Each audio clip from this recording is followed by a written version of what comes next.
Every house you grew up in was secretly a work of genius, built to handle 42-degree summers, dust storms, and backyard cricket without a single air conditioner, and it worked. But sometime between the 1970s and today, someone decided all of it needed to go. You ripped out, covered over, or sold off, and replaced it with things that look better in a real estate photo but can barely survive a hot January. So the question is, what did they actually take from us? And did we only realize it was gone when it was already too late? Picture this. Summer 1968. A fibro house somewhere in Western Sydney.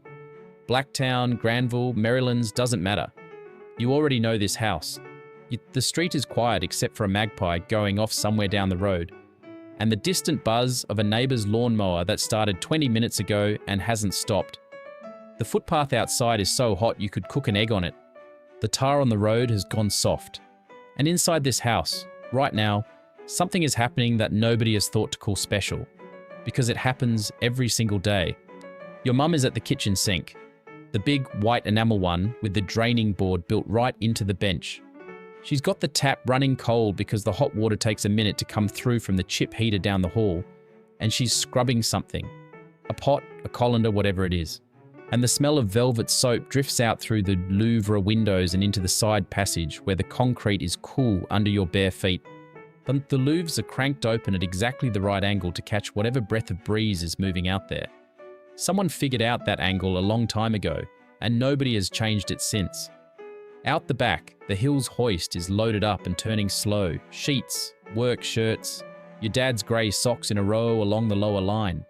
The whole thing creaks once as it turns into the nor'easterly, then goes quiet again. Your dad is on the back veranda with the Sun Herald and a mug of tea that's gone cold. He's not reading, he's just out there. This is what he does on Saturday mornings, and everyone in the house understands it without being told. You are 8 years old, and you are doing nothing in particular, which means you are doing the most important thing. You are noticing. The way the linoleum in the kitchen is cold under your feet even now. In January, even with the sun hammering the tin roof. The deep pantry cupboard with the fly screen door that swings shut on a little spring hinge and smells like vanilla essence and old wood and something cool you can't quite name. The phone in its little alcove near the front door, sitting there like it's waiting for something serious to happen. The formal lounge at the end of the hall with the carpet nobody walks on and the 3-piece lounge suite nobody sits in. You don't know it yet, nobody does. But every single one of these things, the Louvre windows, the meat safe on the shady wall out back, the rainwater tank around the side, the sleep out, the copper in the laundry, the veranda that wraps the whole house in shade, every one of them is a solution, a quiet, clever, Australian solution to the actual problem of living in this country. This heat, this light, this dust, somebody thought hard about all of it. And then, one by one, we threw it away. To understand what was lost, you first have to understand what was built, and why. After the Second World War, Australia went on a building spree it has never matched since. The Housing Commission of New South Wales alone completed more than 7,000 homes in 1954. A fibro house, built from asbestos cement sheeting made by James Hardie and Company, could go up for as little as £1,800. A brick veneer on the outer edges of the city ran to maybe £2,400. Real prices, real houses, real families moving in with a truck, a kettle, and not much else, and making it work. And the people who designed those houses understood something that seems to have been forgotten since. Australia is not England. The sun comes from the north. The westerly turns the sky orange and fills the house with dust in 20 minutes.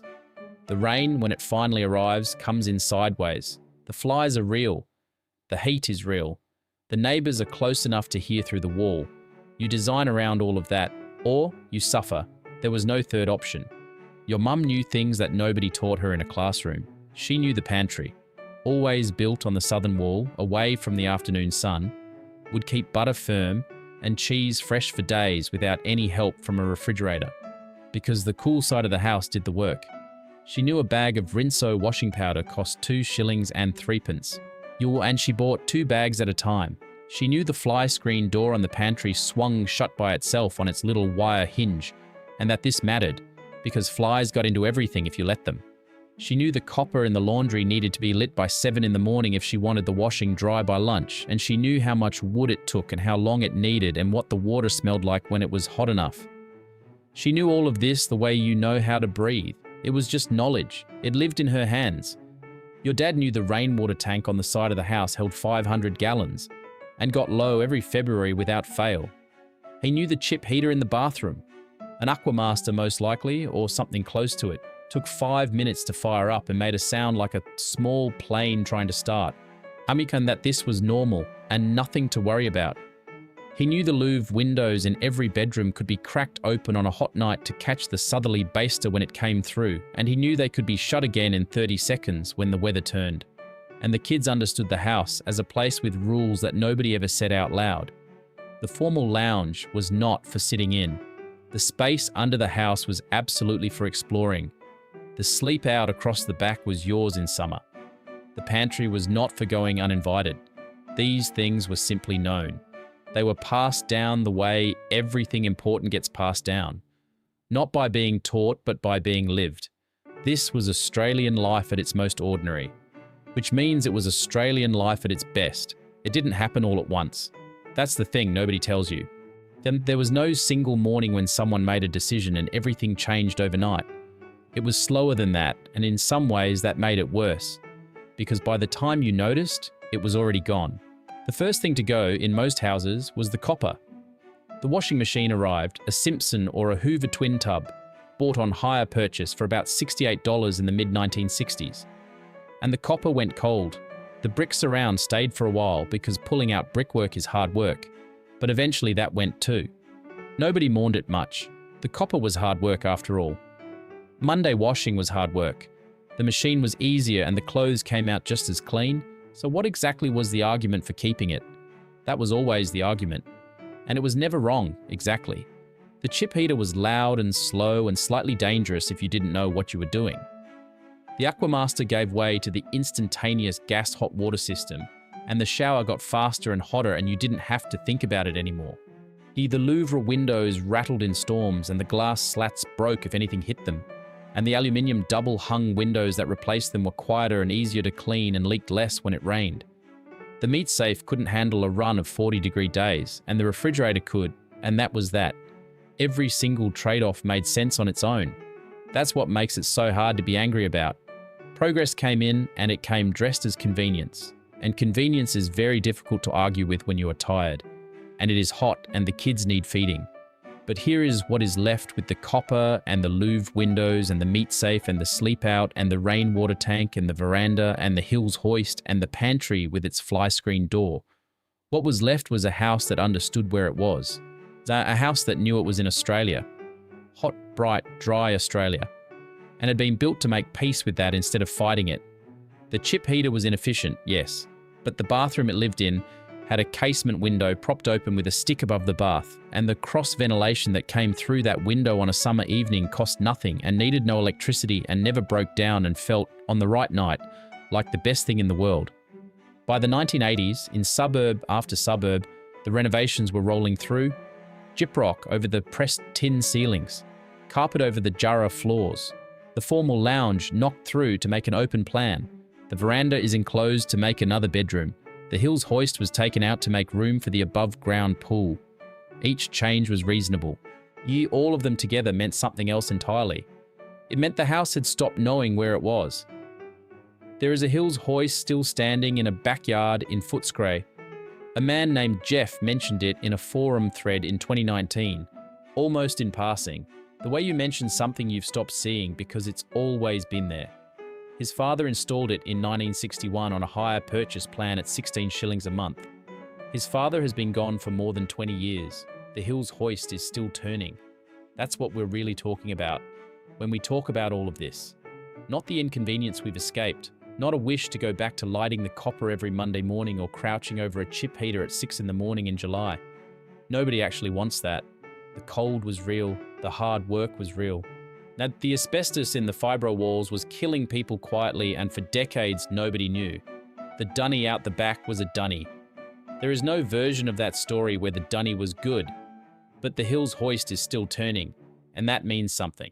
What it means is this: The people who built those things, the houses, the fittings, the features, the whole system of living, were trying to solve a real problem honestly. They looked at the Australian climate, at the Australian family, at the Australian budget, and they thought carefully about what was actually needed. Not what looked good in a photograph, not what would sell at an inspection on a cool autumn morning, but what would actually work on a Tuesday in February when the temperature hadn't dropped below 30 overnight, and the kids needed feeding, and the washing needed doing, and the day had to be gotten through somehow. They built for that Tuesday. And the things they built lasted. What we have now is bigger and smoother and smarter in almost every way that can be measured. The kitchens are extraordinary. The bathrooms are extraordinary. The insulation, where it exists, is genuinely better. Nobody's arguing otherwise. But something has gone from the new houses that were present in the old ones, and it is not a small thing. It is the sense that the house knows where it is, that it was made for this country, this light, this heat, these long, dry summers, that someone thought about the Tuesday in February and built accordingly. We are allowed to miss that. That is not weakness, and it is not foolishness, and it is not simply getting older and confusing familiarity with good. It is the recognition of something that was real and is now gone, and that deserves to be named. So here is what we want to know. Did your family have a Hills hoist that's still standing? Do you remember the smell of the pantry? That cool, dark, vanilla and old wood smell that no refrigerator has ever come close to replacing? Do you remember the sound the Louvre windows made when you cranked them open on a summer morning? That small mechanical click as the glass caught the light? Tell us in the comments. Tell us the suburb, the decade, the details you've never forgotten. These are not small stories. They are the record of a way of living in Australia that was quiet and clever and honest. And that we built together, and that we are still, all of us, carrying. Subscribe, because this is where we keep it.